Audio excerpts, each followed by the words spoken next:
Magandang umaga sa lahat at pasalamat tayo sa Panginoon at physically tayo ay maayos lahat, ano? At maraming salamat at buhay pa tayo, ano? May mga hininga lahat at nakarating dito. At ganoon din po ay manalangin tayo, Panginoon. Maraming salamat sa pagkakataon ito. Kami ay ginako dito at magpuri at magpasalamat. At Panginoon, gano'n din po, i-bless mo rin po isa dito sa amin, sa pakikinig ng iyong salita, sa aming gawain, sa pag-uumpisa sa gawain na to, Lord God. At maging magamit kami sa iyong gawain, Panginoon. I-bless mo ang bawat isa. At gano'n po ang mga darating pa. Ingatan mo rin po, ilayo sa lahat ng kapahamakan. Maraming salamat at pinabalik namin at ang kapurihan. In Jesus' name we pray.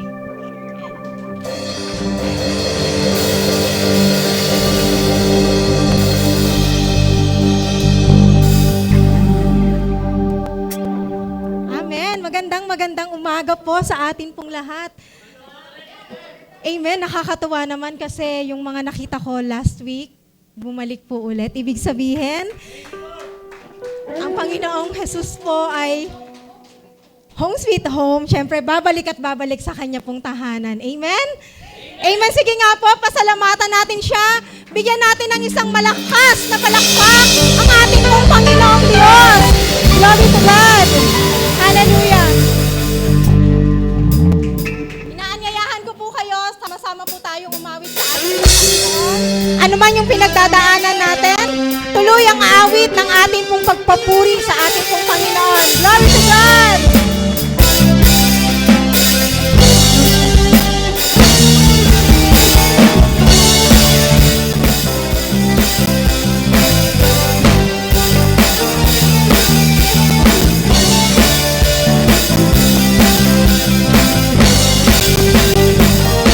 Bumuhos ang ulan, umagos at halos malunod na. Umihip ang hangin,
kagalakan sa ating pong mga puso. Amen?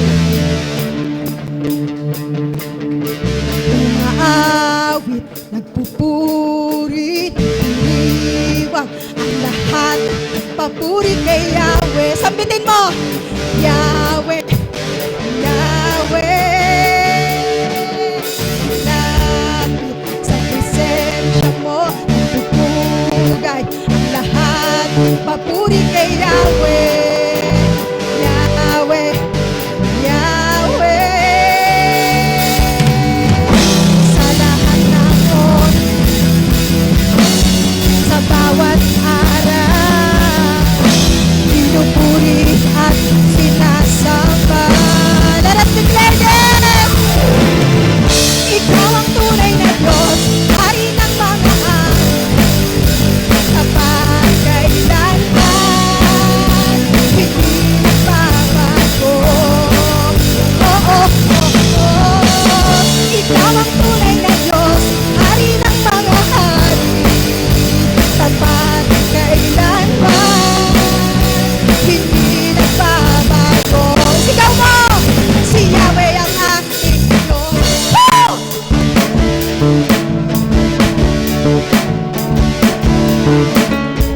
Awit, pagpupuri, iniwang ang lahat, papuri kay Yahweh. Sabihin mo kapatid, Yahweh, Yahweh. Lumalapit sa presensya mo, nagpupugay ang lahat, papuri kay Yahweh, Yahweh, Yahweh. Sa lahat ng oras, sa bawat araw, pinupuri at sinasamba. Come on, let us celebrate! Ikaw ang tunay na Diyos, Hari ng mga hari, tapat kailanman, hindi nagbabago. Oh. Ikaw ang tunay na Diyos, Hari ng mga hari, tapat kailanman, hindi nagbabago. Si Yahweh ang ating Diyos! Woo! Come on, people of God! Clap your hands to Jesus! Hallelujah! Woo! Papalay bumubuhos na kayo naman! Sa ngalan niya'y may kagalingan, sa kanya'y tagumpay. Sigaw mo kapatid! Sumigaw ang lahat ng nilalang, pagpapal bumubuhos na.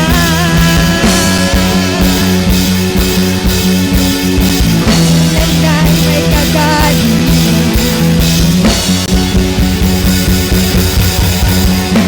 sa kanya'y tagumpay.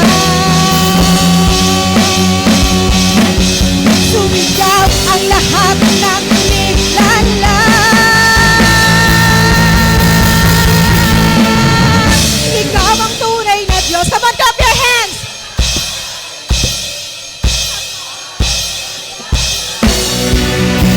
Hindi nagbabago. Yahweh ang ating Diyos. Ikaw ang tunay na Diyos, Hari ng mga hari, tapat kailanman, hindi nagbabago. Si Yahweh ang ating Diyos. Come on, people of God! Gusto niyo pa bang papurihan ang Panginoon? Amen!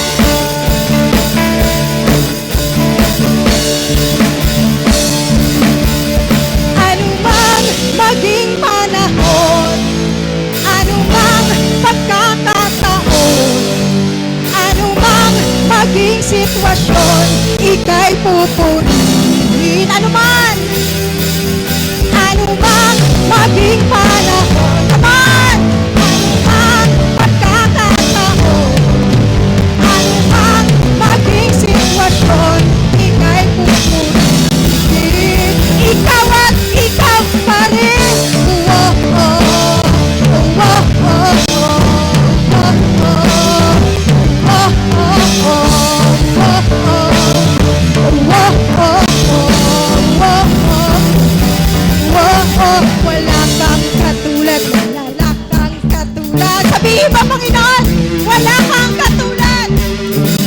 wala kang katulad, wala kang katulad. Wala kang katulad, wala kang katulad. Woo! Wala kang katulad, wala kang katulad. Anumang maging panahon, anumang pagkakataon, anumang maging sitwasyon, ika'y pupurihin. Ikaw at ikaw pa rin. Oh, oh, oh, oh, oh, oh,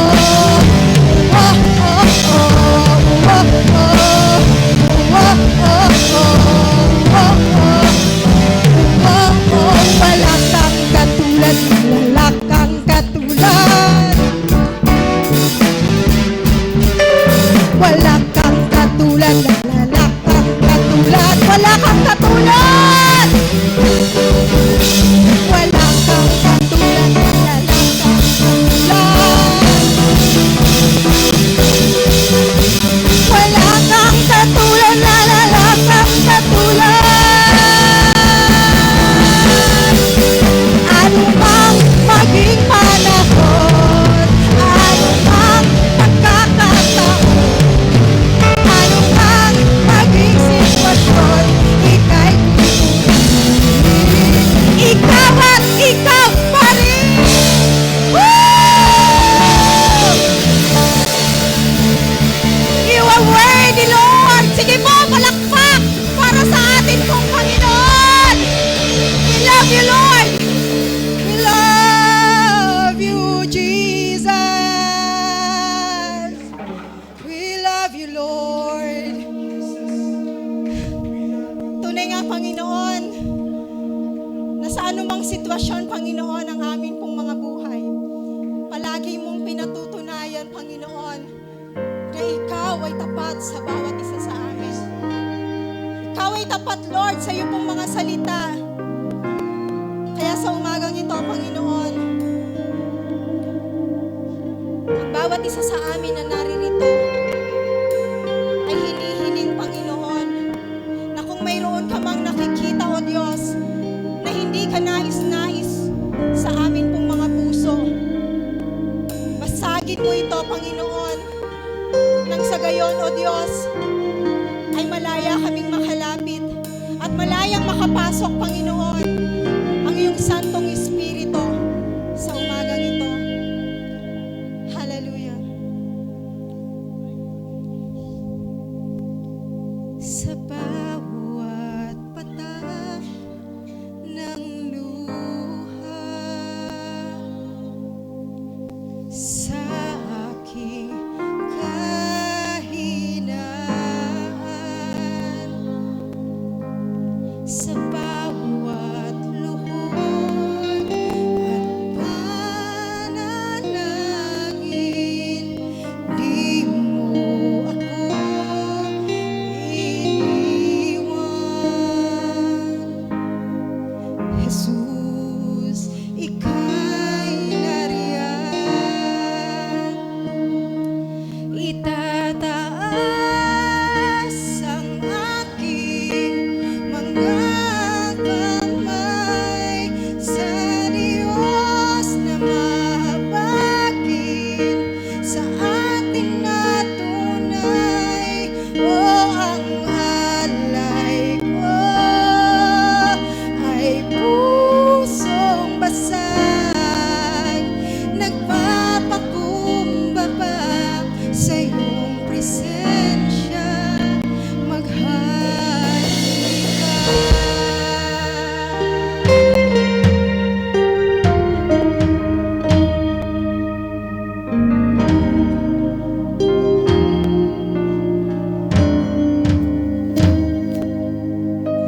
Sa bawat tanong ng buhay,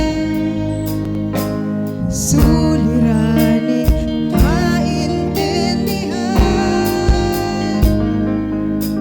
Salita mo'y panghahawakan, na hindi mo ako iiwan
sa iyong yakap. Ako'y di nabibitaw sa iyong tawag. Laman ng puso ko'y ikaw. Ginawa mo ang lahat kahit di man ako tapat. Pag-ibig mo sa akin ay sapat. Pag-ibig mo sa akin ay sapat. Ano nga bang nakita mo na sa akin ay ninais mo? Di ko inakalang ako ang pinili mo. Sa madilim kong daan, tinawag ang aking pangalan. Inangkin ang kasalanan ko. Kahit di kailangan sa iyong yakap, ako'y di nabibitaw sa iyong tawag. Laman ng puso ko'y ikaw. Ginawa mo ang lahat kahit di man ako tapat. Pag-ibig mo sa akin ay sapat. Ika'y paglilingkuran, di mo ako iniwan. Kahit ako ay hindi karapat-dapat. Pag-ibig mo ay tunay, ika'y walang kapantay. Salamat, O Jesus, tinabot mong lahat. Ika'y paglilingkuran, di mo ako iniwan. Ako ay hindi karapat-dapat. Pag-ibig mo ay tunay, ika'y walang kapantay. Salamat, O Jesus, tinabot mo lahat.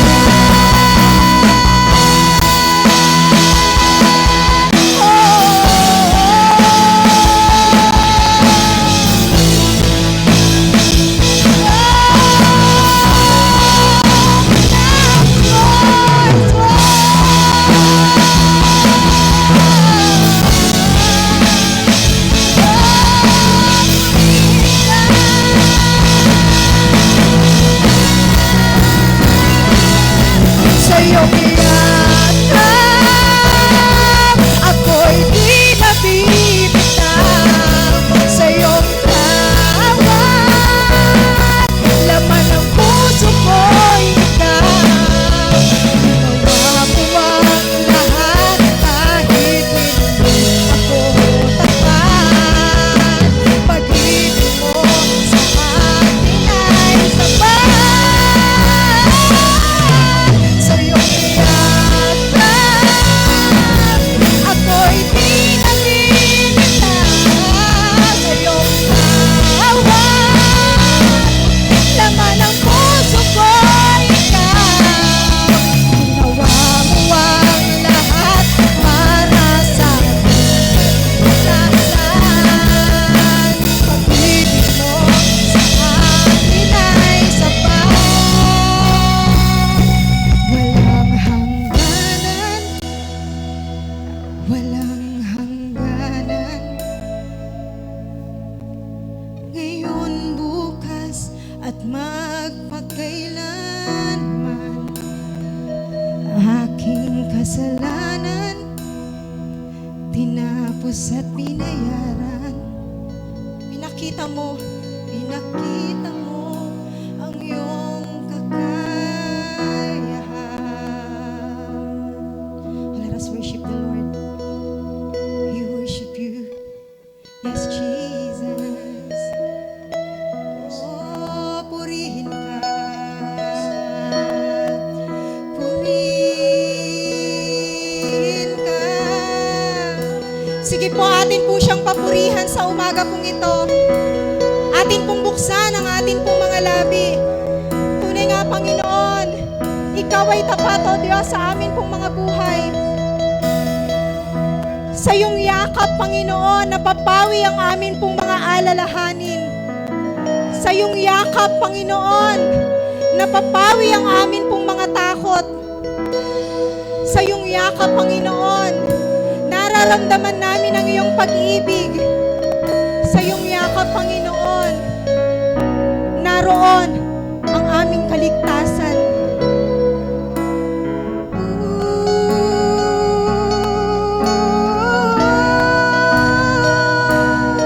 Sa iyong yakap, ako'y di nabibitaw. Sa iyong tawag, laman ng puso ko'y ikaw. Mawawang lahat kahit di ako tapat. Pag-ibig mo sa akin ay tapat. Sa iyong yakap, ako'y di nabibitaw. Sa iyong tawag, laman ng puso ko'y ikaw. Mawawang lahat kahit di ako tapat. Pag-ibig mo sa akin ay sapat. Sa iyo ako, Lord. Salamat, O Diyos. We worship you, God.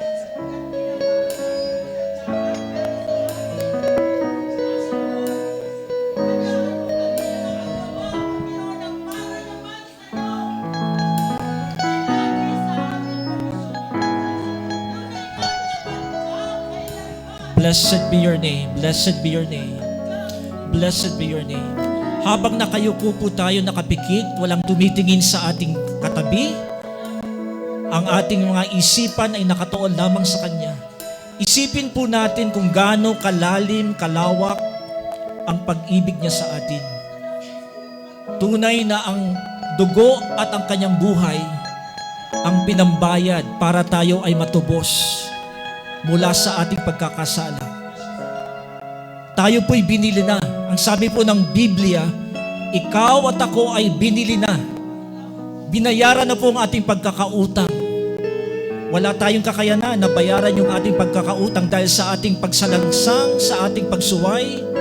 Subalit gayon na lamang ang dakilang pag-ibig ng Diyos na gawa niyang ibigay ang kanyang sarili upang tayong lahat na lugmok sa kasalanan ay iahon niya, bilhin niya, at sabihin niya sa bawat isa sa atin, ikaw ay pagmamay-ari ko na. Hindi na ikaw ang nagmamay-ari sa iyong sarili. It's no longer I who lives, but Christ who lives in me. It is no longer I who lives, but Christ who lives in me. Sa katawan na to, si Kristo na ang nabubuhay. Hindi na ang aking mga sarili. Kaya't minamarapat po natin na ibalik sa Kanya ang mataas na papuri, pasasalamat, sapagkat siya lang po ang karapat-dapat na pag-alayan ng ating buhay at ng ating paglilingkod. Sabay-sabay po nating ideklara ang pangalan ng ating Panginoong Jesus. Jesus, Jesus, Jesus, Jesus, Jesus. Give Him the clap offering of praise. Jesus. Panginoong Jesus, karapat-dapat ka. Karapat-dapat ka. Thank you, Lord. Thank you, Lord. Thank you, Lord. We bless you. Tayo po'y makakaupo na. At magandang araw po sa lahat. Napakalamig po dito sa aking kinatatayuan. Kumusta po sa inyong kinaupuan? Malamig po ba dyan? Okay. So okay po, lahat po ay nalamigan.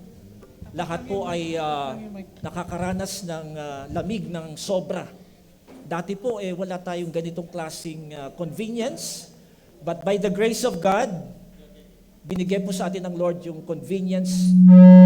Meron tayong magandang aircon, may maganda tayong facilities, all for the glory of God. Amen. Palapakan po natin si Lord, amen?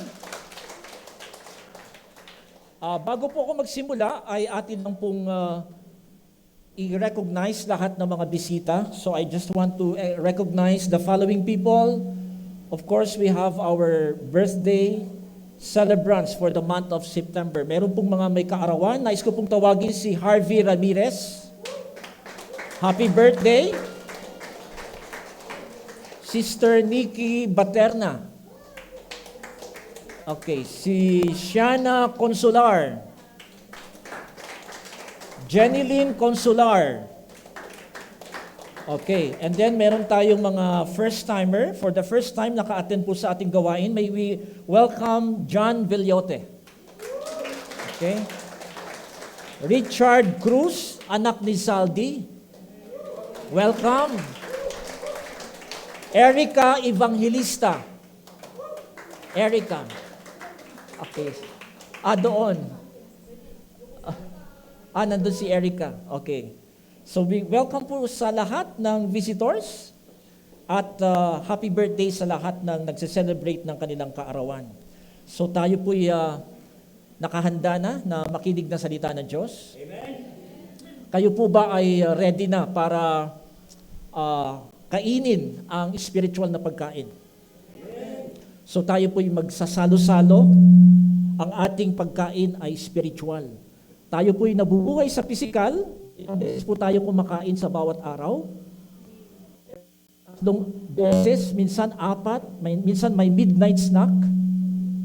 Pero hindi natin kinakaligtaan yung pagkain ng katawan. Pero higit sa lahat, meron din po tayong kaluluwa. At ang kaluluwa ay kailangan ng pagkain. Sabihin mo sa katabi mo, kailangan ng pagkain.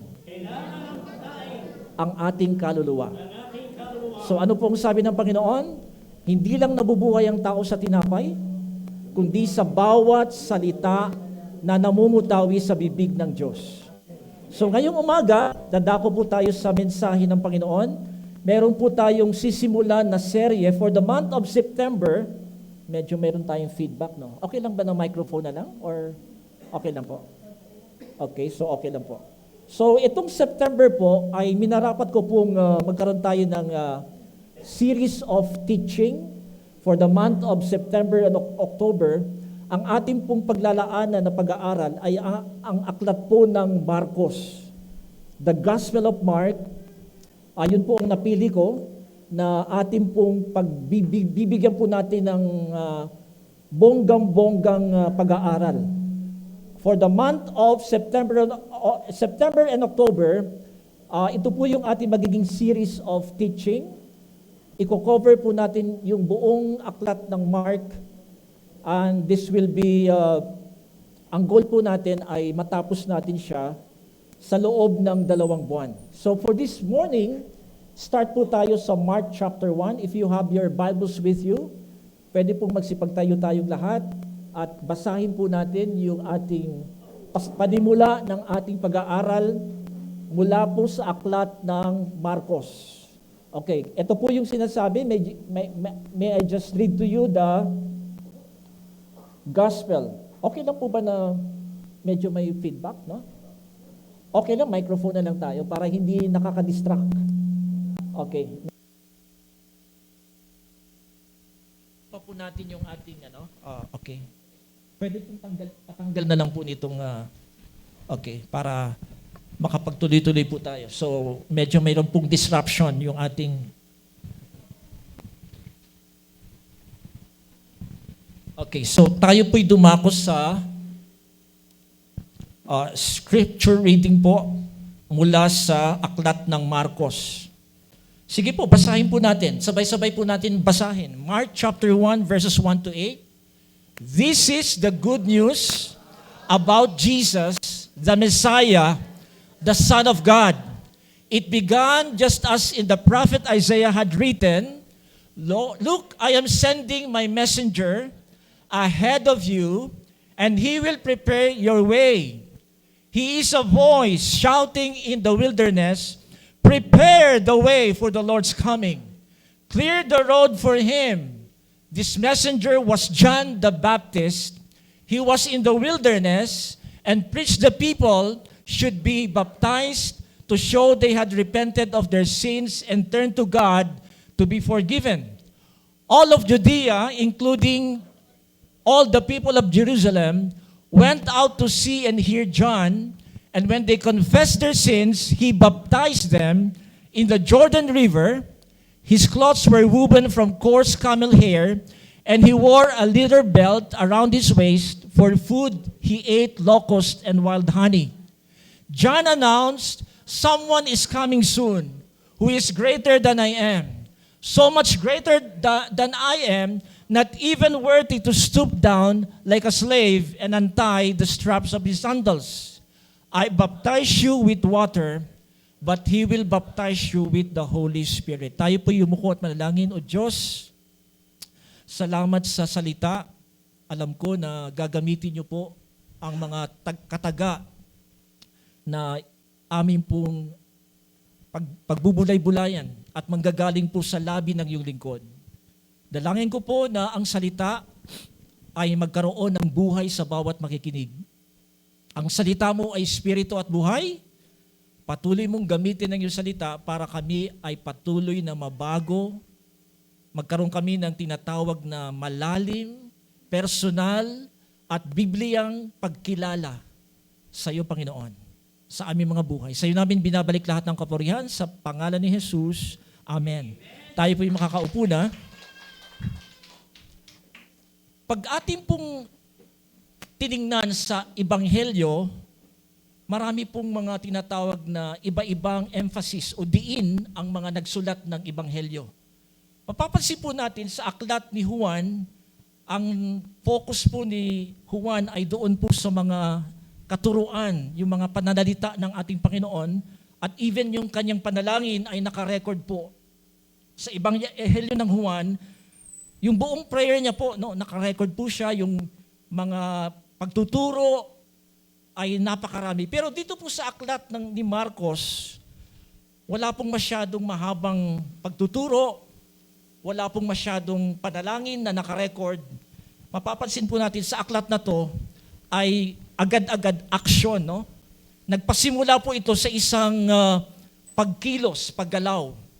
At bago natin pag-aralan, verse by verse, itong aklat na to, ang atin munang sasagutin, sino ang may akda nitong aklat na to? Sapagkat alam natin, ang bawat aklat po ng Bible ay may author. Ito po hindi sinulat ng Diyos ng direkta. Ang Diyos po ay gumamit ng mga tao para maisulat ang kanyang salita. So ibig sabihin, meron po tayong documented proof, meron tayong katibayan na ang Diyos ay nagsalita sa sangkatauhan. Meron po siyang isang iniwan sa atin na document.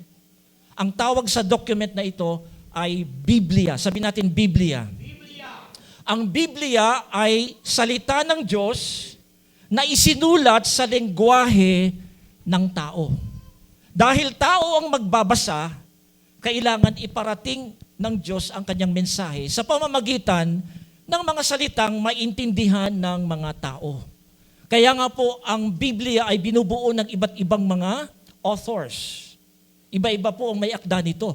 Pero ang kagilagilalas po dito sa Bible, bagamat iba-iba yung may akda, iisa lang po ang kwento nila. Ang kwento po nila is about the person, the works, the teachings of the Lord Jesus Christ. At mapapansin po natin, wala pong ganitong libro sa ibang mga paniniwala. Pag pinag-usapan po natin yung Quran, yung libro na ginagamit ng mga ibang mga paniniwala, wala po tayong makikita doon na mga pananalita na patungkol sa ginawa ni Jesus. Wala pong tinatawag na prophecy sa mga ibang libro except the Word of God, the Bible. Nandito lahat nakalagay kung papaano natupad ang mga prophecy tungkol sa ating Panginoong Jesus. Now, tingnan po natin yung author. Sino po yung author ng Mark? Of course, ang pangalan niya po ay si John Mark. Hindi po siya apostol. Siya po ay isang kamanggagawa na dinisciple ni Paul and later on, naging disciple ni Peter. So lahat ng mga salita dito na nakalagay sa aklat na to ay mga salita na nakuha ni John Mark kay Pedro. Dahil si Pedro ang kanyang ang nag-disciple sa kanya, lahat ng mga natutunan niya at nakita niya kay Pedro ay sinulat niya sa aklat na ito. Kaya mga kapatid, itong ating binabasa ay hindi katangi-isip ito. This is directly coming from the lips of the apostle. Ito'y galing mismo sa bibig ni Apostol Pedro. At ito'y naisulat ni John Mark para sa panahon natin, meron tayong babalikan na document na ibig sabihin, lahat ng ating pinapaniwalaan, sinasampalatayanan, ay may batayan. Ang walang iba kundi ang salita ng Diyos. So tayo po'y naniniwala na lahat ng ating ginagawa ay mayroong batayan. So kapag walang batayan, hindi po natin tatanggapin yan. Lahat ng ating pinapaniwalaan, may batayan. Sabi natin, may batayan. May batayan. Kaya nga may Bible, kasi dyan nakabatay lahat ng ating pinapaniwalaan. Naniniwala po ba kayo na ang Bible ay hindi katangisip? Ito'y isang totoong kapahayagan ng Diyos sa bawat isa sa atin. So, umpisahan po natin sa verse 1. Ang patungkol po ito sa ano po ba yung paghahanda na dapat gawin ng tao bago pumasok ang ruler, ang tunay na Diyos sa buhay niya. How do we prepare ourselves? So, in the book of Mark, pinapakita po rito yung yung pinaka-focus ng gospel. Sa verse 1, ang sabi doon, this is the good news. Ito yung mabuting balita tungkol kay ano? Sino yung pinaka-sentro ng mabuting balita? Si Jesus. And then, sino si Jesus? Siya yung Messiah. Yun po yung title niya. Siya yung Messiah, anak ng Diyos. Now, gusto ko lang pong pansinin natin itong verse 1. Dahil napakahalaga pong maintindihan natin, ano ba yung pinaka-focus ng ating pananampalataya? Of course, dito pinapakita sa atin na ang good news, ang mabuting balita, ay nakasentro sa ating Panginoon. Now, without the good news, without Jesus, walang layunin ang ating mga buhay.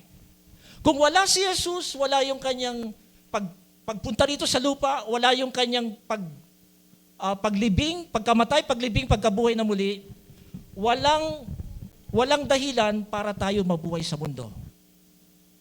Kung wala ang mabuting balita, wala pong meaning ang ating existence sa mundo. Bakit? Kung ang buhay natin sa mundo ay puros lamang physical, kasi maraming tao po ngayon nakafocus lang sa material, physical. Ang sabi ng iba, habang nandito ka sa lupa, lahat ng masarap sa'yo, tikman mo na. Magpakabusog ka na sa lahat ng masasarap sa mundo. Dahil bukas, mamamatay ka. So ang pananaw ng maraming tao, nabubuhay lamang ang tao dahil sa physical, material. Kaya mapapansin niyo po ngayon, maraming tao po ngayon, akala nila, the way to happiness is to accumulate material things. Di po ba? Ang isip ng maraming tao ngayon, para sumaya ako, dapat magkaroon ako ng ganitong bagay, material.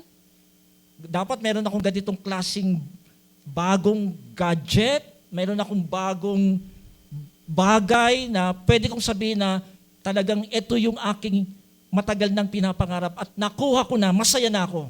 Mga kapatid, wala pong bagay dito sa mundo na makapagpapasaya sa iyo. Wala pong material na bagay na makapagpapasaya sa iyo. Ang mga bagay na material, mga bagay na nakikita natin, panandalian lang po yan. Hindi po yan magbibigay ng happiness sa iyo. Sabihin mo sa katabi mo, no happiness in material things. Wala pong saysay ang material na bagay sa buhay na ito. Bakit? Ang importante po sa tao ay hindi po yung physical, material na kanyang natatamasa. Pinaka-importante po sa tao sa panahon natin ngayon, kumusta ang iyong kaluluwa? Amen po ba? Hindi yung pansamantala na physical, material na comfort. Dahil ang Ebanghelyo, kaya nandito yung good news ni Jesus Christ para ipakita sa atin na ang buhay ay may purpose, life has purpose, life has meaning when you are tied up and you are united with Jesus Christ.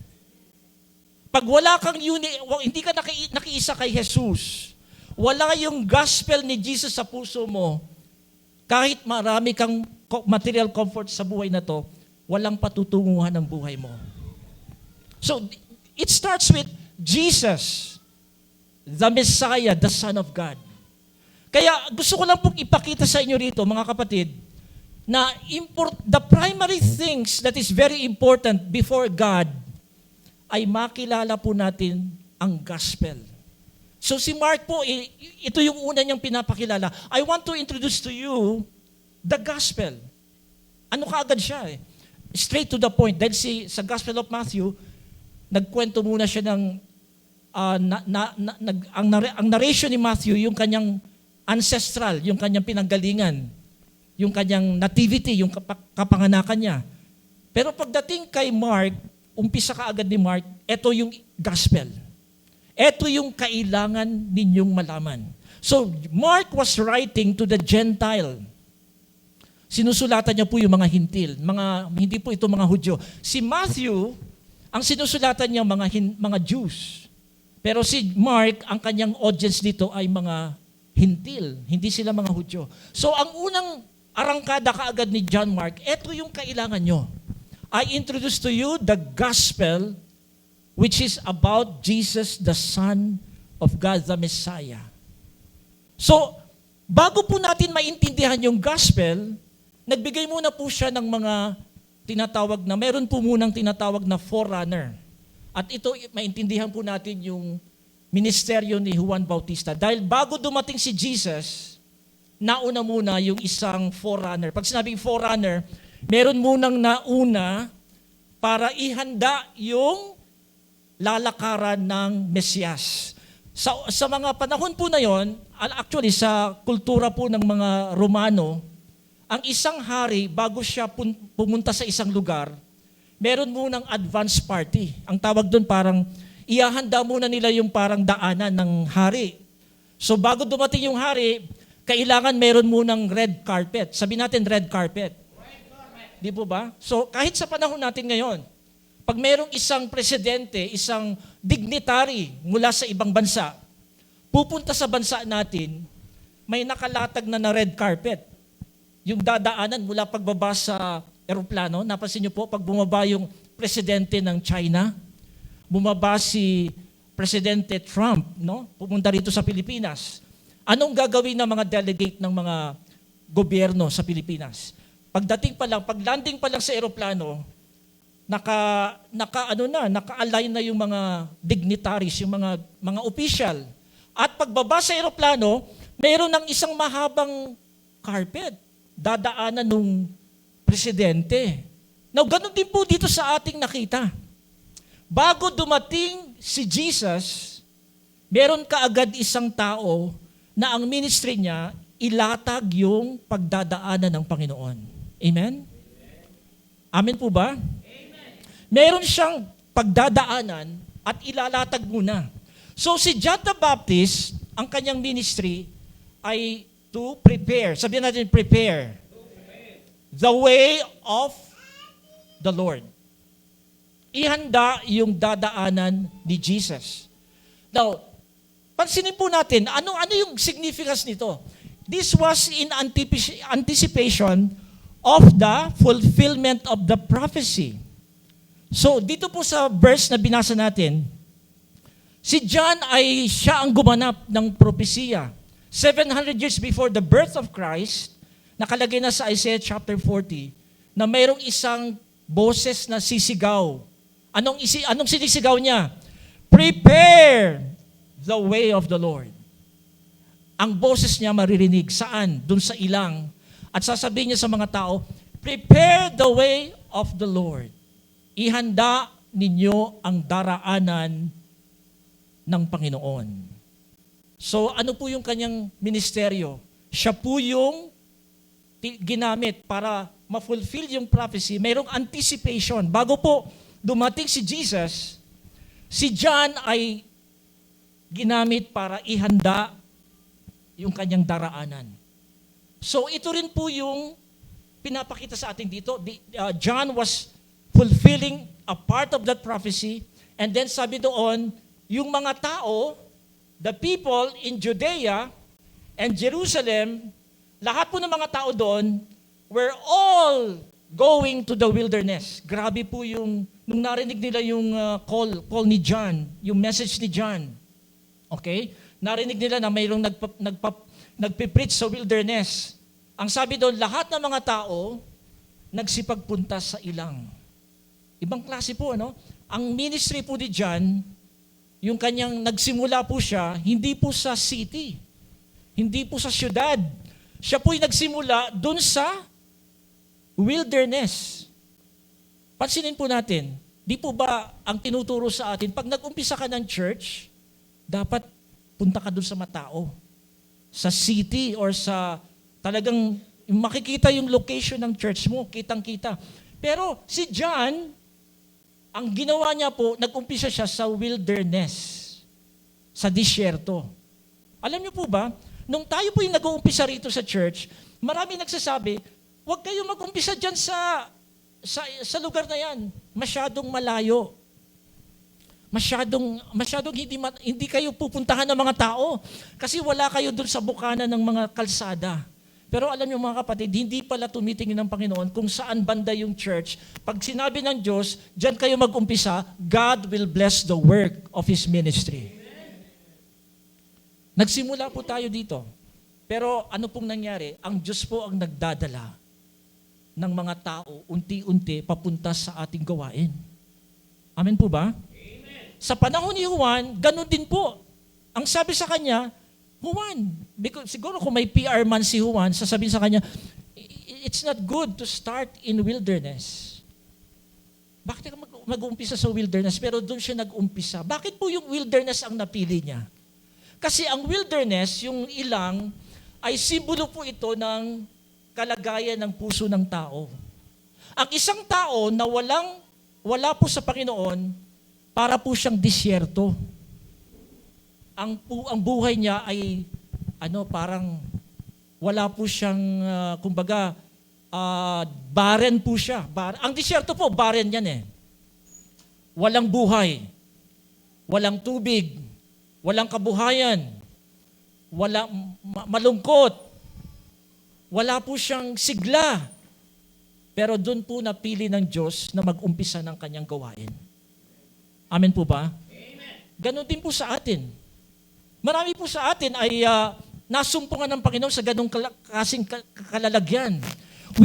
When God called you, when the Lord came to you, dumating ang Panginoon sa inyo, ano pong kalagayan natin? Malungkot, para ang puso natin ay tuyong-tuyo. Wala tayong spiritual na pagkauhaw sa Panginoon. Yung ating buhay ay bato, matigas. Ang buhay natin ay punong-puno ng pagsuway. Pero pinili pa rin ng Diyos na puntahan tayo. Pinili pa rin ng Diyos na puntahan tayo. Bakit? Gusto niya tayong alisin dun sa pagkakailalim sa disyerto. Gusto niya tayong maranasan natin in the midst of the wilderness. Gustong iparanas ng Diyos sa atin yung tubig na nanggagaling sa Kanya, na siya lang ang pwedeng magbigay ng meaning, purpose, na kapag dumating siya sa buhay natin, magkakaroon ng meaning and purpose yung ating mga buhay. Amen po ba? So let's begin to understand. Tingnan po natin muna, the first point, introduction pa lang po tayo. Tingnan po muna natin yung mga ginawa ni John. Okay, tingnan po natin yung first part ng ministeryo na ginawa ni John. So, he started in the wilderness, verses 1 to 4. And then John was the messenger. So messenger po siya, mensahero. Ano po yung message niya? Ang message niya ay magsisi talikuran ng kasalanan at pupunta na, darating na ang Mesyas. So siya po yung tinatawag na preparer, preacher of good news. Sabi natin, good news. Yun po yung kanyang focus, good news. Kasi po, kung ang pinipreach niya po ay hindi good news, wala pong pupunta sa kanya. Bakit po good news yung sinasabi niya? Kasi sinasabi niya sa atin, may pag-asa ka. Huwag mong tingnan yung sarili mo na parang wala ka ng pag-asa. Huwag mong tingnan yung sarili mo na parang hindi ka na makaka-recover.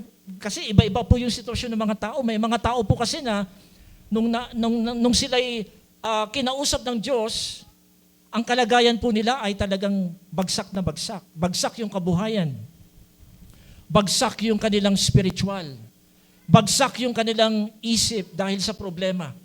Pero ganun pa man, kahit anong kalagayan ng tao, pinarating pa rin niya ang good news. Ang sabi ni Juan, ang mabuting balita ni Juan, mula dyan sa kinalalagyan mo, kahit anong kalagayan na yan, ilang ka man, yung buhay mo ay parang disyerto, pag ikaw ay nanampalataya, lumapit sa Panginoon, ang ilang na yan magkakaroon ng tubig. Mula sa ilang, ang tubig ay dadaloy sa buhay mo. Amen po ba? Yung mga bagsak ang kabuhayan, yung mga bagsak ang pamilya, wasak ang pamilya, yung mga buhay na nawasak, ang good news, mabubuo uli yan. Amen po ba? Pwedeng buuin ng Panginoon kahit gaano kawasak, kabagsak ang buhay ng tao. That's the good news. Ito yung good news na pinoproclaim natin dito sa church. Na kahit anong kalagayan mo sa buhay, mga kapatid, ikaw man ay nagpakalunod na sa kumunoy ng kasalanan, kaya kang hawakan ng Diyos at ikaw ay itaas at ilagay uli sa kanyang presensya. Yun po yung good news. Ito yung pinapangaral ni Juan Bautista. May pag-asa ka, kapatid. Meron kang hope sa Kanya. Huwag mong tingnan yung sarili mo na parang wala ng pag-asa. Huwag mong tingnan yung sarili mo na hindi na ako makakapanumbalik sa Panginoon. Ako'y talagang nagpakalayo na sa Kanya. So sinasabi ni John, he was proclaiming, prepare the way. How do we prepare the way? Ang ginamit niya po salita is repent. Sabihin natin, repent. Repentance. Ang repentance po is the change of mind. Ito po yung word na napaka-importante sa Bible. Kasi ito yung pinaka-key, pinaka-susi para ang tao ay maranasan niya ang Diyos sa buhay niya. Amen. Yung pagsisisi, ito po yung a change of mind so that you will have a change of action. Pag ang tao nagsisi, nagbabago yung kanyang pananaw. Pag nagbago ang kanyang pananaw, magbabago rin ang kanyang salita.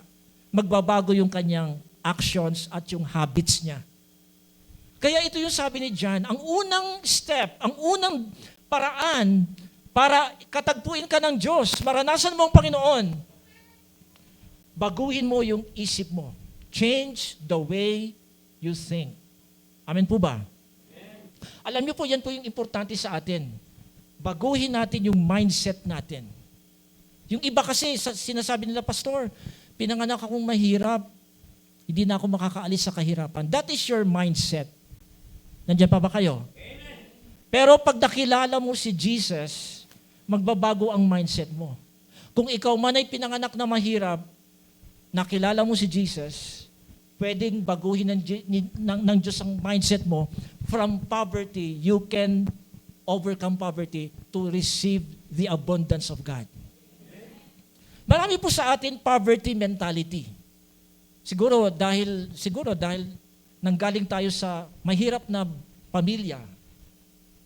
Ang nasa isip natin ay hindi na siguro ako makakaalis dito. Ganito na siguro yung magiging buhay ko for the rest of my life. Mga kapatid, the good news is, kapag nagsisi ka, you repent, you change your mindset, the Lord can give you abundance mentality. Amen. Amen po ba? Amen po ba? Pwedeng palitan ng Diyos yung isip mo. Parang walang linyang pagkakaiba. Ganito na siguro kami, pastor. Kasi yung mga magulang ko ay ganito kagulo yung parents ko. Mga parents ko talagang sila po'y nakatali sa bisyo. Hindi na siguro ako makakaalis sa bisyo dahil ito yung pinanggalingan naming pamilya. Talagang nakatali sa bisyo, hindi na makawala sa bisyo. Pero pag nagkaroon ka ng mindset na panibago, which is repentance, mababago yung pananaw mo. Galing kami sa ganitong pamilya na magulo, punong-puno ng bisyo, pero hindi. I will repent, I will change my mindset, mapapalitan yung mindset ko, hindi na ako magiging sin conscious, na nakatingin palagi dun sa nakaraan ko na makasalanan, pwede na akong mag-umpisa uli ng panibago kay Jesus. Jesus will give me a new life, a new beginning. Amen po ba? Pwede akong magsimula uli ng panibago. Hindi ko na pwedeng kopyahin yung nanggaling sa ancestors ko. Ito kasi yung ancestors namin eh. Ito yung mga pinanggalingan ng aking mga ninuno. No. Sabi ni John, repent. Magsisi kayo, magbago kayo ng mindset. Tingnan ninyo ang inyong mga sarili, hindi ayon dun sa napaglakihan nyo, yung pinanggalingan nyo. Now you can change your mindset. How? By repentance and what? Confession of sin and coming to the Lord Jesus Christ. Yun po yung gospel. Ito po yung ebanghelyo. Ito po yung mabuting balita na binibigyan ng pansin ni John. Kaya mga kapatid, life becomes meaningful. Life has a purpose when we understand the gospel of Jesus Christ. Dito lahat nag-uumpisa sa pag-unawa sa mabuting balita. Now, tingnan po natin yung mga ginawa na ministry ni John. So, the place of ministry, wilderness, verse 5, no? Yung wilderness, pinakita niya na ito yung buhay natin, parang katulad ng ilang, pero pag tayo ay nakipag-isa kay Jesus, we can experience what it means to live with Him not in wilderness, but in abundance. Okay? Next. Now, the place of ministry. So, si John nag-preach. Now, bakit po yung mga tao ay talagang nagkaroon sila ng masidhing nagkaroon ng driving force yung mga tao na lapitan si John. Mayroong 3 pong reason bakit ang mga tao ay kailangan maniwala sa gospel. The gospel is their only hope. Now, there are 3 things that causes these people to come to John to hear the message. Ito po yung, sabihin nga po natin, sin. Number 1, sin. Guilt. And fear. Isa-isahin po natin itong 3. Ito po yung mga dahilan kung bakit ang tao ay kailangan lumapit at maniwala sa gospel. Number 1, sin. Okay, ano po ang ibig sabihin ng kasalanan? Bakit ang tao kailangan lumapit kay Jesus, manampalataya sa gospel? Number 1, because of sin. We are self-centered. Ang tao po, by nature, ay makasarili. Ang tinitingnan lang po natin yung ating comfort, yung ating kasiyahan. We think of ourselves and we love ourselves. Mahal natin yung sarili natin. Iniisip lang natin yung sarili natin. Kaya pansinin po natin sa ating bansa, bakit hindi po tayo umaasenso bilang bansa, bilang isang bansa? Marami pong mga nakaupo sa ating gobyerno na hindi iniisip ang ating kapakanan. Iniisip lang nila yung kapakanan nila. Nandyan ba kayo? Amen. Amen po ba? Bakit maraming tao ang nadadamay sa kahirapan? Sapagkat iniisip lang nila yung kasiyahan nila. Okay? Pag ang isang tao nakafocus lamang sa kasiyahan niya, it will affect other people. Amen po ba? For example, sa mag-asawa, kung ang lalaki, iniisip lang niya yung kasiyahan niya, hindi niya iniisip yung kanyang partner, ano mangyayari sa relasyon? magtatagumpay o magkakaroon ng problema? Kung ang babae, iniisip lang niya yung kasiyahan niya at hindi niya iniisip yung kasiyahan ng lalaki, ano mangyayari sa relasyon? Di ho ba, naalala ko po tuloy, sa Hollywood, napakatanyag po ng isang actress. Ang pangalan niya po sa Elizabeth Taylor. Kung naabutan niyo po si Elizabeth Taylor, isang napakagandang artista, Hollywood star. Napakasawa niya po yung isang napakagwapong aktor, si Richard Burton. Sila po yung mga tinitingala sa Hollywood. Akala nung iba, itong pag-aasawa nila ay magiging parang ano na to, this will become a parang for the rest of their lives, ay magiging napakasayang relasyon ng mag-asawa. Maraming mga nagsabi na wala na silang hahanapin pa. Napakagwapo ng asawa ko. Napakaganda ng asawa ko. So ibig sabihin, wala nang pwedeng hanapin pa sa isa't isa. Kompleto na. Kumbaga sa package, complete package na. Nandiyan na lahat. Mayaman parehas. Meron silang parehas na kayamanan. But just in a few months, naghiwalay po. Hindi po sila nasira po kaagad ang relasyon ng mag-asawa. Knowing na lahat nasa kanila na. Mga kapatid, kahit ano po ang katayuan ng tao, nasa kanya na po lahat. Mayaman, gwapo, maganda, nauwi pa rin sa hiwalayan. Bakit? Ang pinaka-reason nito dahil inuna yung kasiyahan ng isa. Amen? Amen po ba? Hinahanap niya sa isa, pero hindi niya makita. Akala niya okay na, kompleto na. Pero marami pa siyang nakitang hindi maganda. So ano pong nangyari? Nawasak yung relasyon. Nawasak yung samahan. Kasi hindi pa siya makontento doon sa asawa niya. Sabihin mo sa asawa mo, makontento ka sa asawa mo. Amen? Makontento ka sa asawa mo. Kasi pag hindi ka kontento sa asawa mo, maghahanap ka pa ng iba. Amen. Nandyan ba kayo? Amen. Bakit naghihiwalay ang mga mag-asawa? Hindi kontento. Pastor, gwapo naman yung asawa niya. Maganda naman siya. Bakit naghiwalay sila? Yan po yung dahilan. Yun po yung self-centeredness. Inuna yung kasiyahan. Naghanap pa ng ibang kasiyahan. Para sa akin, pag mag-asawa na kayo, pag ikaw nag-asawa na, you become one with your wife, with your husband, ibig sabihin, yung asawa mo, enough na masatisfy ka. Amen po ba? Amen. There is no other satisfaction, kundi siya lang. Amen po ba? Amen. Wala nang ibang makapupuno sa'yo, kundi siya. Kasi siya yung asawa mo. Yun po yung isang dahilan kung bakit nawawasak yung mga relasyon. Kaya po nagkakaroon ng hiwalayan. Kaya nga po sa istorya ng mga artista, wala hong masyadong artista na naglalast yung relasyon. Nandiyan ba kayo? Napansin niyo po ba? Wala hong mga artista na humahaba ang samahan. Piling-pili lang po siya. Bakit po? Dahil po sa self-centeredness. Amen po ba?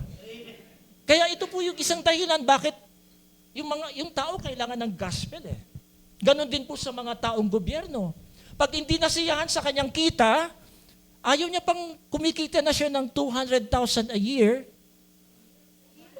A month. Hindi a year, a month pala.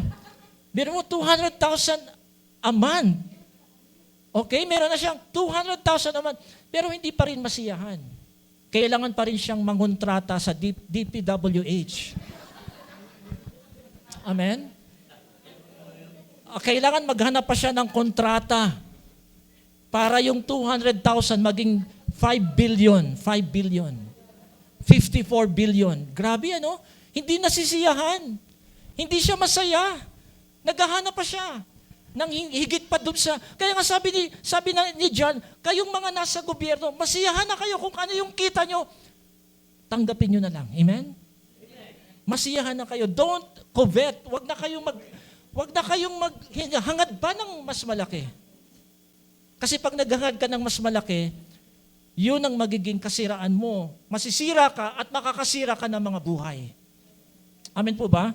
So ito po yung nangyayari sa bansa natin. Chain reaction po yan eh. Sa family, pag nagloko yung tatay, chain reaction, apektado yung pamilya. Sa gobyerno, pag nagnakaw yung nasa taas, apektado yung buong bansa. Nandyan ba kayo? Dahil po sa self-centeredness. At nagagamot po yan. Ang gamot po sa pagiging self-centered is the gospel. Pag ang isang tao nakakilala kay Jesus, nakilala niya ang purpose, ba't siya nandito sa mundong ito? Hindi magpayaman. We are not here para magpayaman sa sarili natin. Ang purpose natin, ba't tayo nandito sa lupa? Upang gayahin si Jesus. Bagamat mayaman siya, hindi siya nagpayaman habang nandito siya sa mundo. Pinayaman niya ang kanyang kapwa. Amen? Pinagsilbihan niya ang kanyang kapwa. Pinakita niya kung paano mabuhay sa mundo. Hindi sa paghahangad sa sarili, kundi ibigay ang sarili para sa iba. Yun po yung tamang gospel. The gospel of sacrifice. Ihahandog yung kanyang buhay para sa iba. So yun po, una, sin. Pangalawa, ang epekto ng kasalanan ay guilt. Guilt. Guilt is disliking ourselves. As a result, we hurt others and feel guilty about it. It is accompanied by fear. Kaya pag ang tao po ay dala-dala ang kasalanan, mayroon pong guilt yan. Kasi yung ginawa niya, hindi niya nagustuhan, so hindi niya mai-express yung sarili niya. Ang gagawin niya, magtatago siya. Magtatago siya. At ang bunga po niyan ay fear. Unable to handle life anymore. As a result, they don't face them. Instead, they flee and hide. Nagtatago po. Kaya nga, pansinin niyo po, yung mga nagkakasala, yung mga nagkakasala, ang unang iniisip nila, paano makatakas? Paano makatakas? Syempre, na-convict na sila. Na yung kasalanan po nila, naisiwalat na. So, ang next na isipin nila, paano ko makaka-escape? So, anong gagawin nila? Pupunta sa ibang bansa. Magtatago. Di ba? Ganun po ang cycle ng tao.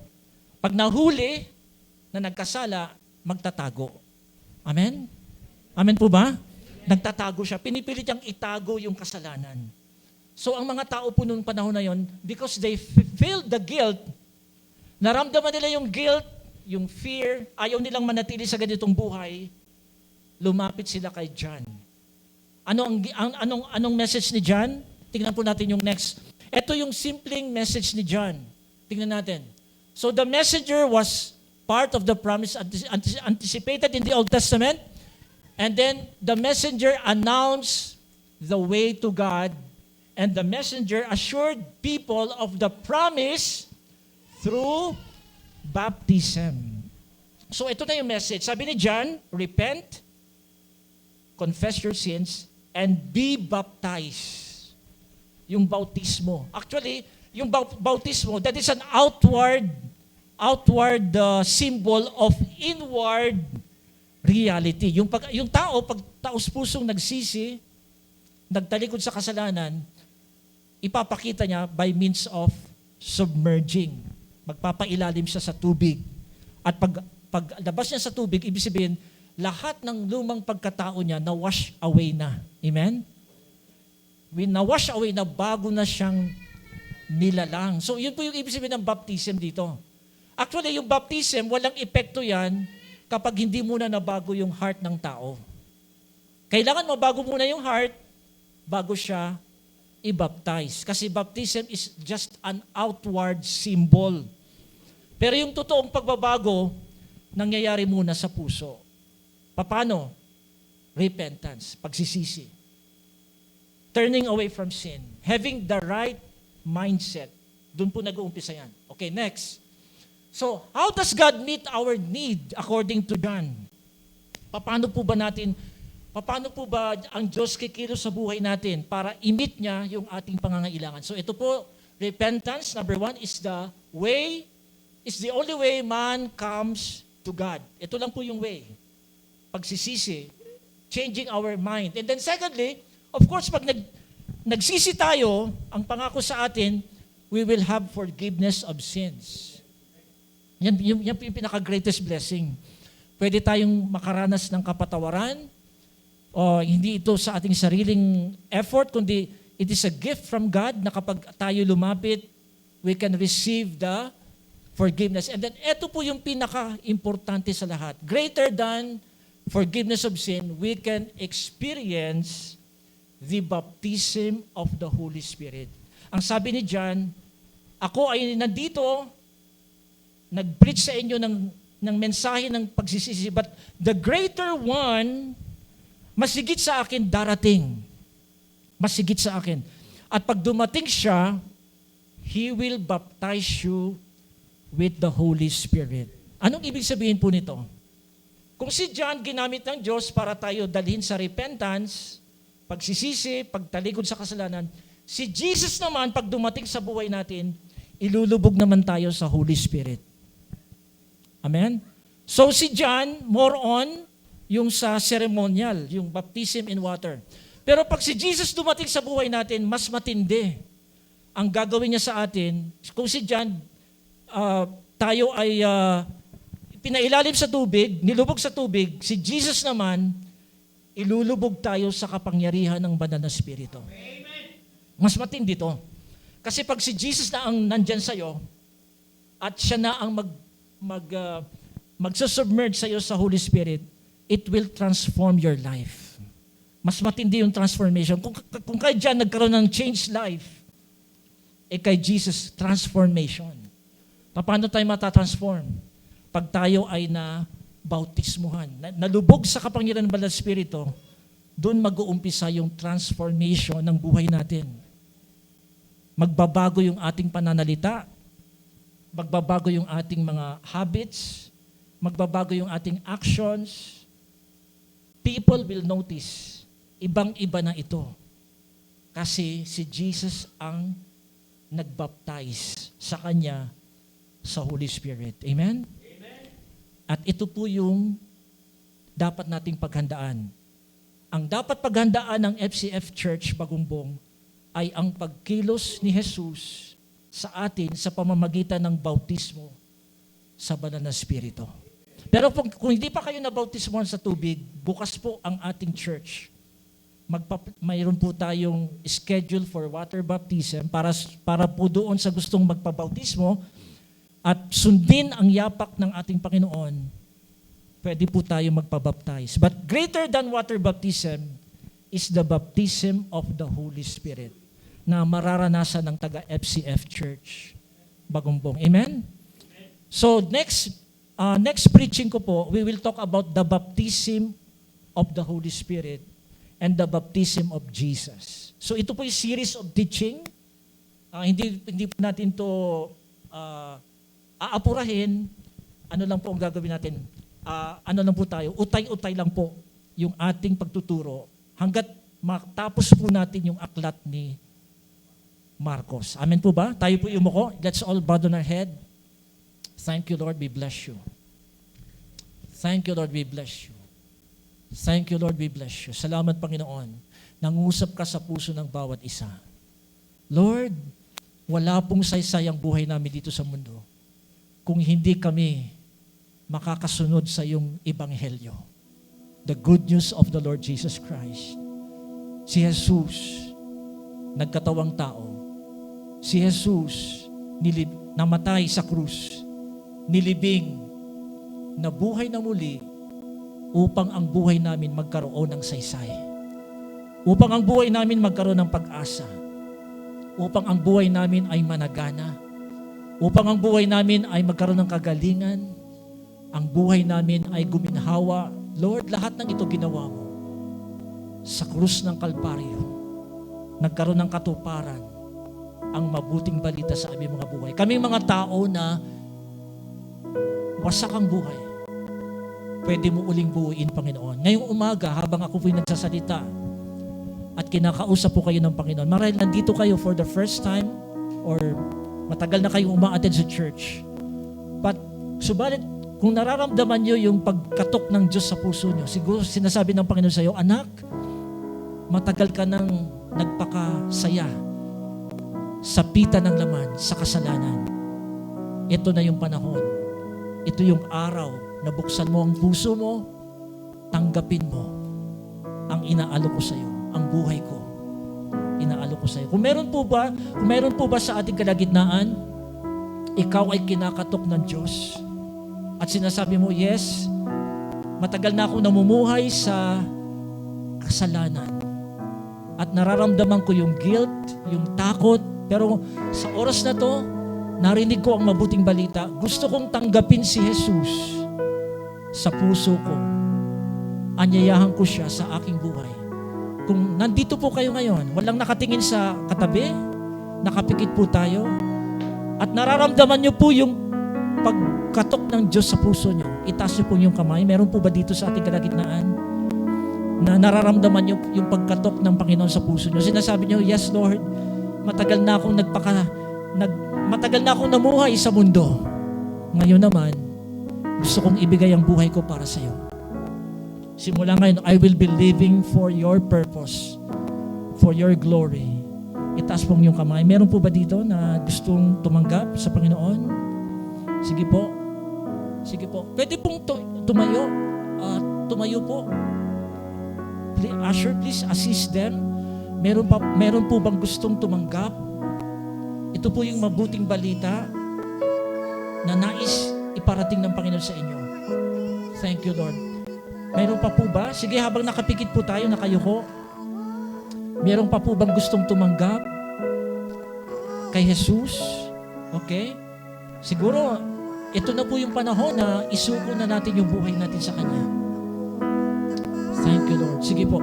Lahat po nung tumayo, pwede pong sumunod sa aking panalangin at yung iba pong gustong magpa-pray, you want to surrender your life to Jesus. Pwede po natin ipag-pray kayo, mga kapatid. Sino po ba dito yung mga bago? For the first time naka-attend, pwede po pa silang tumayo? Yung first time pong umattend? Pwede pong tumayo? Okay, pwede pong tumayo. Yung mga first time po, first time. Tayo po. Mga first time po, unang beses na naka-attend. Tayo po. Sige po, tayo po tayo. Pwede pong alalayan ng mga usher, please usher them to come in front. Ipagpipray po namin kayo. Tayo po tayo. I-assist po namin. We will be praying for you. Nakaharap po kayo. Nakaharap. Okay. Lahat po ng mga bago. Sige po. Dito po kayo sa harap. Sige po.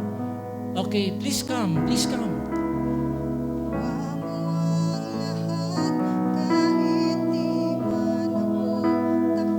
Thank you, Lord Jesus.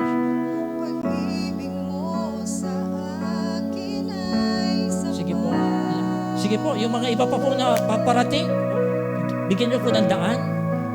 Thank you, Lord. We bless you. Okay. Thank you, Lord. Praise God. Yung pong paglapit niyo po rito, hindi po ito ibig sabihin ay ito yung magiging way para kayo magkaroon ng eternal life. Your coming here is just a gesture na gusto niyong isuko yung buhay niyo sa Panginoon. Ibigay niyo yung buhay niyo sa Panginoon. Simula ngayon, parang sinasabi niyo, Lord, I will not live for myself anymore. Hindi na ako mabubuhay sa sarili ko. I will be living for you. Ang dahilan kaya ako nabubuhay, hindi yung sarili ko, kundi ikaw. So habang sige, pikit po tayo ng mata. Huwag po tayong nakatingin sa katabi natin. Just close your eyes. Okay? Ipikit mo lang yung mata mo. Gusto ko kayong i-lead sa isang panalangin ng pagsuko ng buhay. Ito yung manggagaling sa puso nyo. It will come from your heart. You will ask Jesus to come. As you surrender your life, the Holy Spirit will come to you. Amen. To transform your life. Okay? Habang nakayuko po ang bawat isa, pwede pong itaas natin yung mga kamay natin. Just raise up your hand to God. Itaas po natin yung mga kamay natin as a gesture of our surrender to God. Okay? Para sinasabi natin, sinusuko ko yung buhay ko sa Panginoon. Sige, sabihin po natin ito, Panginoong Jesus. Panginoong Jesus. Lakasan po natin, Panginoong Jesus. Panginoong Jesus. Lumalapit ako sa iyo. Lumalapit ako sa iyo. Sinusuko ko sa iyo Sinusuko ko sa iyo ang aking buhay. ang aking buhay. Ayaw ko nang mabuhay Ayoko nang mabuhay sa sarili ko. sa sarili ko. Iniiwanan ko na Iniiwanan ko na yung buhay ko yung buhay na ko punong-puno na punong-puno ng kaguluhan. ng kaguluhan. Sa pangalan mo, Sa pangalan mo, Lumalapit po ako sa iyo. Lumalapit po ako sa iyo. Nagsisisi, Nagsisisi, patawarin mo ako patawarin mo ako sa lahat kong mga kasalanan. sa lahat kong mga kasalanan. Inaanyayahan kita, Jesus. Inaanyayahan kita, Jesus. Pumasok ka sa puso ko. Pumasok ka sa puso Maghari ko. ka sa buhay ko. Maghari ka sa buhay Simula ko. ngayon, Simula ngayon, ang buhay ko, ang buhay ko, ilalaan ko ilalaan ko para sa iyo. para sa iyo. Jesus, Jesus, ikaw ang aking Diyos ikaw ang aking Diyos at tagapagligtas. at tagapagligtas. Naniniwala ako, Naniniwala ikaw ako, ay namatay, ikaw ay namatay, nilibing, at muling nabuhay at muling nabuhay para bigyan ako para bigyan ako ng buhay na walang hanggan. ng buhay na walang hanggan. Salamat sa kapatawaran, Salamat sa salamat sa kapatawaran. paghugas Salamat sa paghugas ng aking puso, ng aking ng puso, iyong banal na dugo. ng iyong banal na dugo. Sige, habang ako na lang po magpipray, Lord, I pray na lahat po ng nagsipagsuko ng buhay nila, Lord, I pray, let the Holy Spirit come in their lives. Ang banal na Espiritu, pumasok sa puso nila, at simula sa araw na to, let there be a transformation. Magkaroon ng transformation sa buhay nila, mula sa puso nila, hanggang sa kanilang pananalita, sa kanilang kilos. Ang Ebanghelyo ang siyang manguna. Ang Ebanghelyo ang siyang magbumalot sa buhay nila. That starting today, they will know the purpose, ang dahilan kung bakit sila nandito sa mundong ito. And that is to serve you, to glorify you for the rest of their lives. Salamat, Panginoon, sa mga buhay niyang mga taong to. I just pray na sila'y lalago, magkakaroon sila ng malalim na relasyon sa iyo, at higit sa lahat, patuloy silang patuloy po silang matututo kung paano mag-grow spiritually, at ma-connect po sila sa local church na mag-aalaga sa kanila, Panginoon. Lord, salamat sa oras na to. We give you back the praise, the honor. In Jesus' name we pray. Amen and amen. God bless you. God bless you. Pwede na po tayo makaupo. Balik na po tayo sa ating mga upuan. Thank you, Lord. Tayo po idadako sa ating banal na hapunan na kung saan ay ating pong aalalahanin ang pagkamatay, pagkalibing, pagkabuhay na muli, at ang pagbabalik ng ating Panginoong Jesus. Thank you, Lord. So, antayin po natin ng bawat isa na magkaroon ng saro at ng tinapay. Thank you, Lord. Thank you, Lord Jesus. We bless you.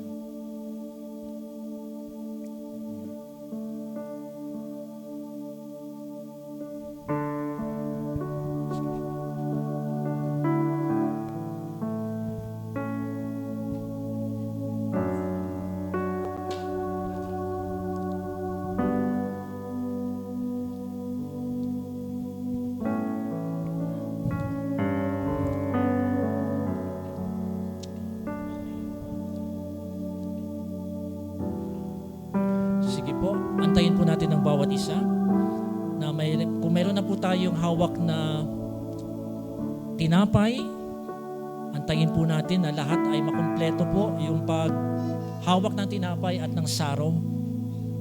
Thank you, Lord Jesus. We bless you.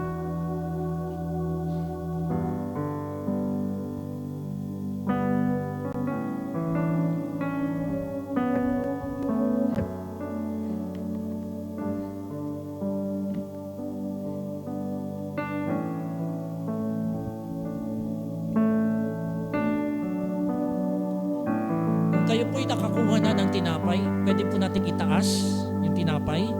Sabay-sabay po nating aalalahanin ang sinabi ni Jesus nung siya po'y nabubuhay pa, na sa araw ng bago siya po ay mabayubay sa krus, ay nagwika siya sa kanyang mga alagad na tuwing alalahanin natin siya, kunin natin yung tinapay bilang pag-alaala sa kanyang kamatayan.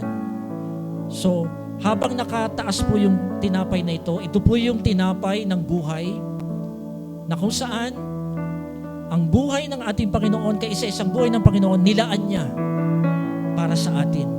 Ibinigay niya ang kanyang buhay para sa atin upang tayo ay magkaroon ng buhay na walang hanggan.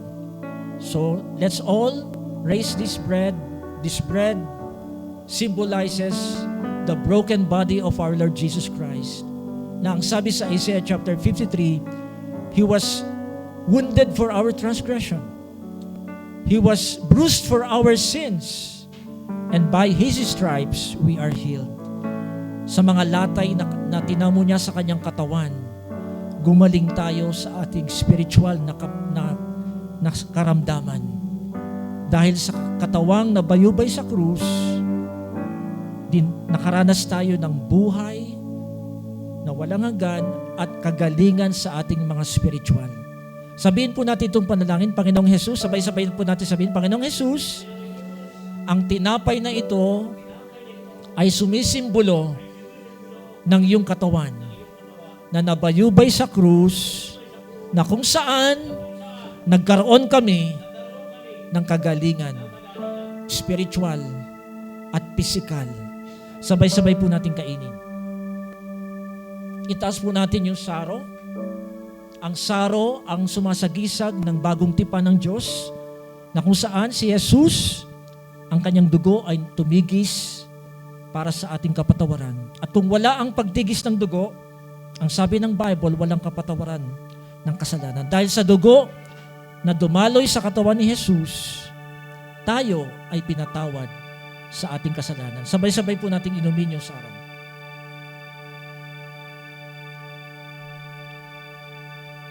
Thank you, Lord. Salamat, salamat, salamat, Panginoon. We give you praise. We give you glory.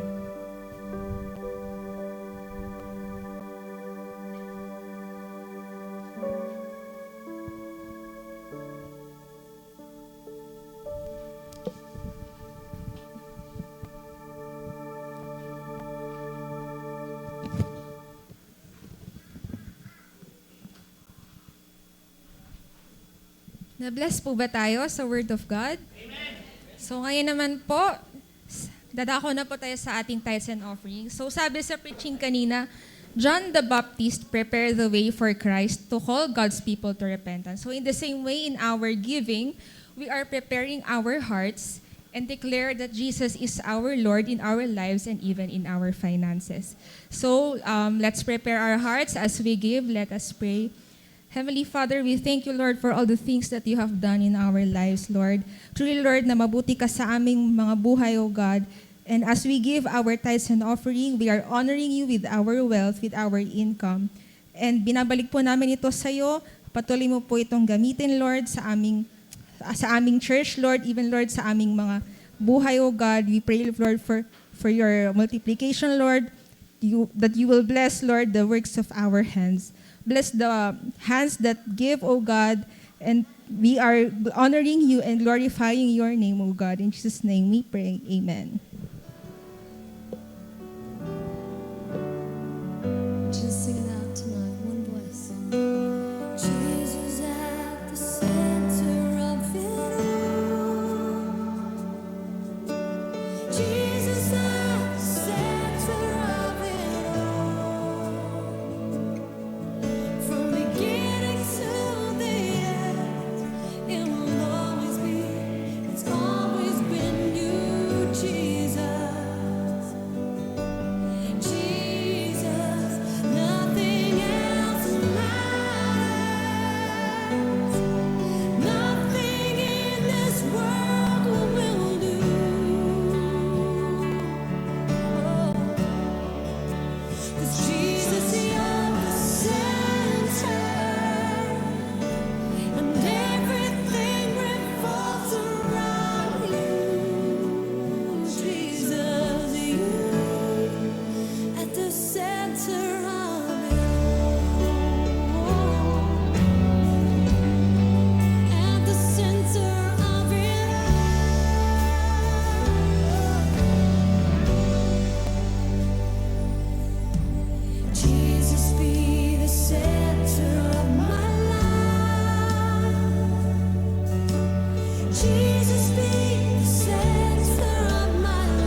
announcement natin is, yun naman, yung regular service natin every Sunday, tapos yung midweek natin, at yung ating mga gawain like first Saturday na prayer and breakfast na inaanyayahan ang lahat.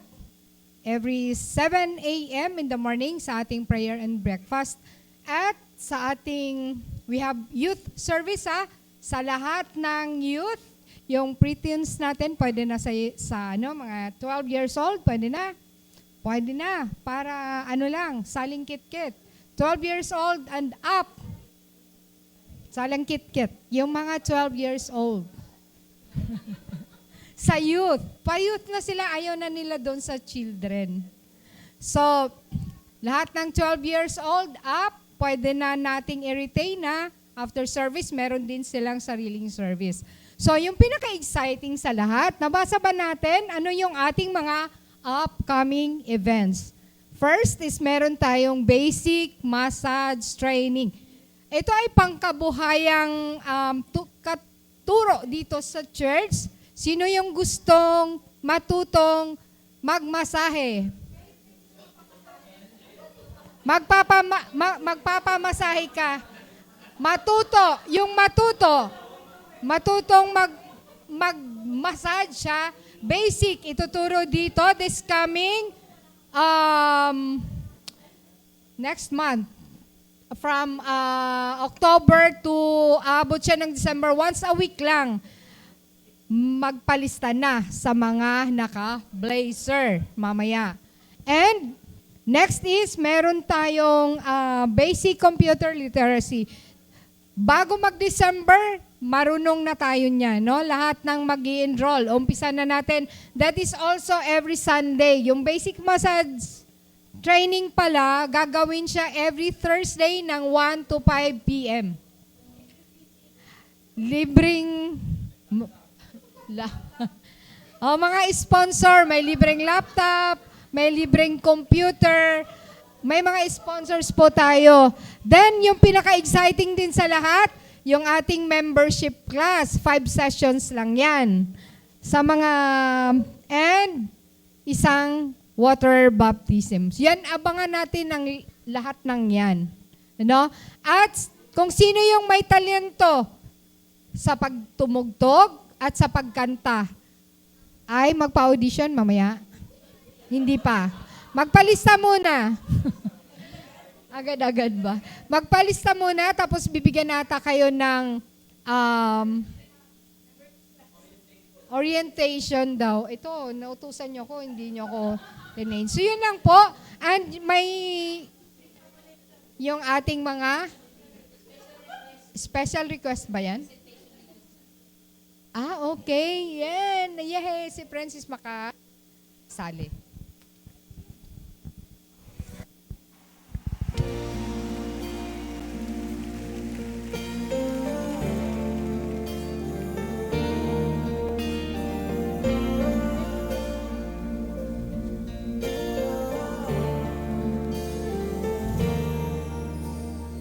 Grace, glorious grace.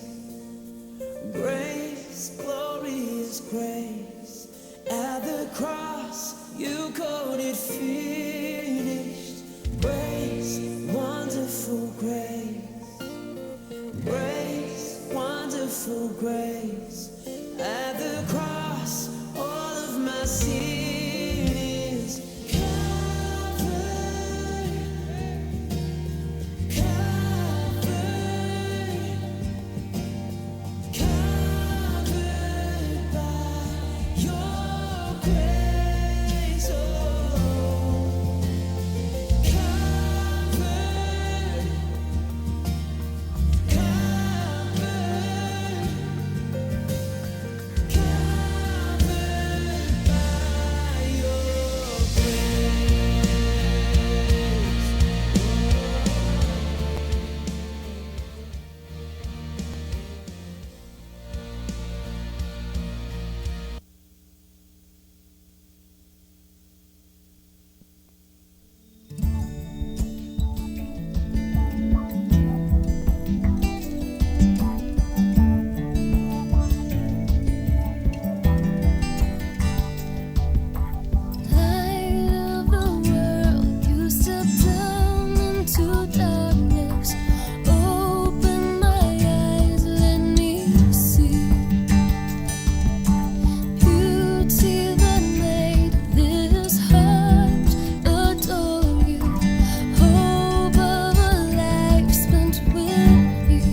darkness.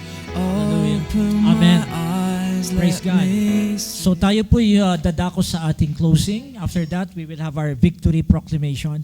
Pero ang gusto ko lang po sabihin sa inyo, after this service, wag muna po kayong aalis. Meron tayong konting refreshment na isi-share sa inyo.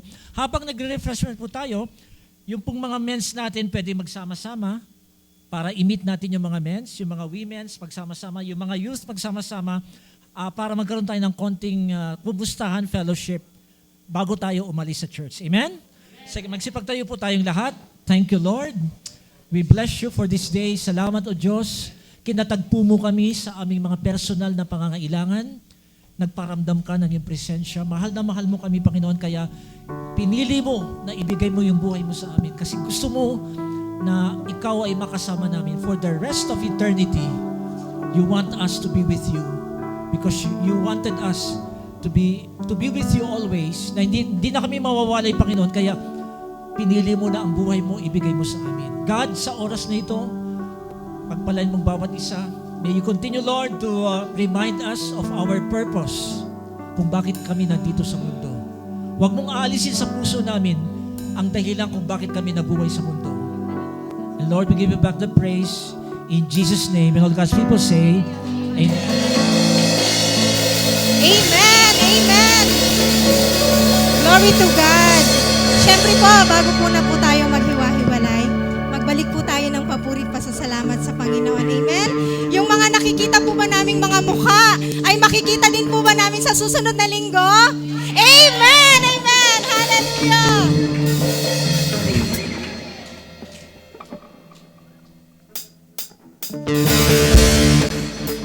Sabayan niyo po ako, ha? Umaawit, magpupuri ang lahat, papuri kay Yahweh. Sing church! Yahweh, Yahweh,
Sumigaw ka, kapatid!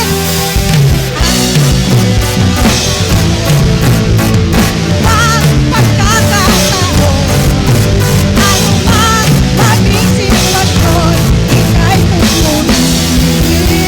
Ikaw at ikaw pa rin. Come on, sumayaw tayo sa Panginoon!